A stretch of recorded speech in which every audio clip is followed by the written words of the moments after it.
Hello and welcome. This is the Gravehound and I am playing Penumbra Overture. Yes, it's been months since I decided I was going to do a Let's Play and finally I found one. So, without further ado, I'm going to go straight into it, where the story begins in February 2000, and I will shut up for a minute and let you watch. For my part in this allegory, I'm not going to make the same mistakes my father made. Howard vanished from my mother's life before I was even in it, so when he sent me a letter a few days after Mum's funeral, it was the first I'd ever heard from him. Pity he was dead. Writing from beyond the grave must be a genetic habit in my bloodline. His letter contained a key, instructions, pleas for forgiveness. I figured the dead don't have much use for absolution, so I turned to his prophetic passing, which he inexplicably expected to come any day. Clearly averse to explanations, my father preferred to leave directions to a bank on Mayfair I'd never even heard of. In that bank was a safety deposit box in his name, and myself as executor. Of course, I went, as he knew I would. I discovered that despite the evidence, he'd been legally declared dead almost 30 years ago, and so the old book and collection of notes I found had, in the eyes of the law, been mine all this time. My father's instructions were to burn the documents, raise no further questions. But that was his error. No man's immune to the shameful trappings of curiosity, and my humanity got the better of me. The university I taught at was world-renowned for two things: physics and linguistics. I represented the first, and the man who stood for the second was stumped by my recent acquisition. The book was indecipherable. The notes, however, showed a location somewhere in uninhabited northern Greenland. It took me almost a year to book the last flight I'd ever take. As I watched civilization disappear along with Heathrow, I realised my father had disappeared 3 decades ago, almost to the day, and I considered in turn what it was that I was leaving behind. We landed on a strip of ice a few feet wide, and within minutes I was pulling away on a chartered boat, beginning the 12-hour journey that would lead me into my past. Okay, so for those of you that didn't listen or couldn't hear, basically a guy gets a letter from his dead father from 30 years ago, who basically tells him that he's long dead, leaves him a safe deposit box with some documents, and rather than burn them as his father says to, he ends up reading them all and deciding he's going to go to Greenland to chase his father's past like a moron.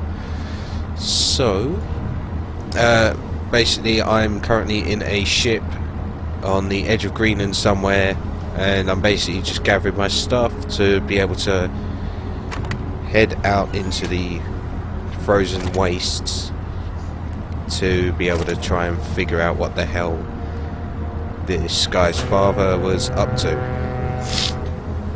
It's a first-person survival horror game, for those of you that don't know anything about Penumbra Overture, which has more emphasis on puzzle solving and stealth than other such survival horror games that focus more on fighting, you know, combat and stuff like that. This is just a message from one of the crewmen's wife, just basically wishing him luck and saying how much they love him and all that kind of stuff.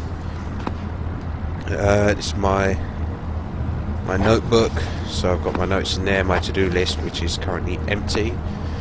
My inventory, which I have a glow stick, a torch, my notebook, or flashlight depending on where you may live, and a padlock. I'm not sure why I have a padlock, but yeah, I've got a padlock.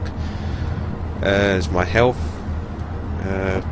and I am ready to go out into the wilderness, even though I haven't got a coat on or a big bag of supplies. So, out I go.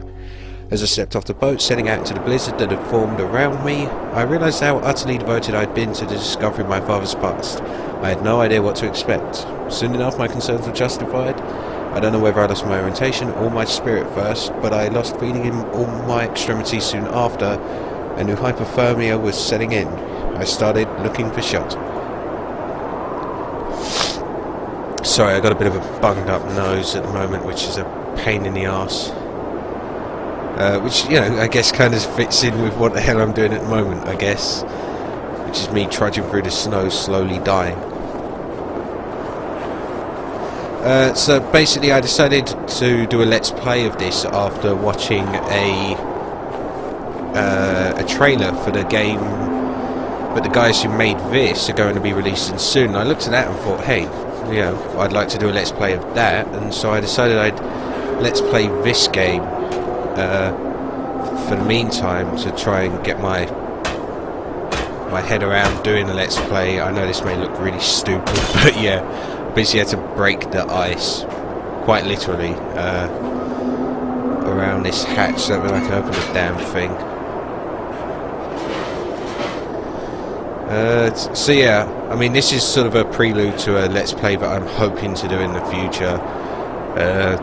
Hopefully I'll be able to at least crash out one of the games in the Penumbra trilogy.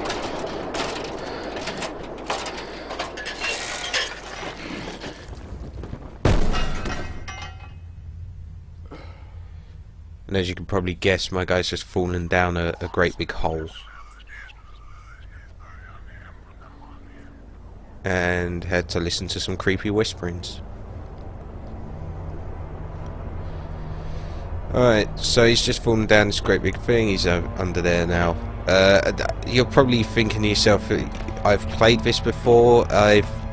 Unfortunately, this is about the third, if not fourth attempt that I'm trying this first bloody episode to this goddamn thing because of audio issues. Audacity was a complete bitch for me, and then I had some other audio problems as well that I had to sort out. So this first episode's going to feel a little bit rushed, which is why I'm trying to do two of them at the same time. For the moment, I'm going to just kind of explain some of the controls, which are a little bit weird. When you're not carrying anything in your right hand, you use the left mouse button to grab hold of stuff, and then you basically drag the mouse or your character to actually open and close stuff, which is pretty cool. Like, it's probably quite atmospheric to, you know, open it just enough to be able to look through the gap in the door. Not that you need to in this case, because whoever hung this door is a complete moron and left a like 2-inch gap on the side of it, which is pretty damn bad. But then again, I guess this is a mine, so I guess such stuff can be accepted. And with this hammer, you actually have to drag from one side to the other to create the swing, which is quite weird. A weird way to do it. And I have this glow stick, and I also have a torch, which I don't like the torch very much. It doesn't seem to illuminate anywhere near as much as the glow stick, so I've been using that instead, which, you know, seems to be working better for me. And yeah, so there's some weird creature down there that's making lots of noise. I've yet to see whatever could be that creature, you know. I'm in no rush to see anything big and scary yet. And we get this open, head down to the next area where, you know, things will start to happen.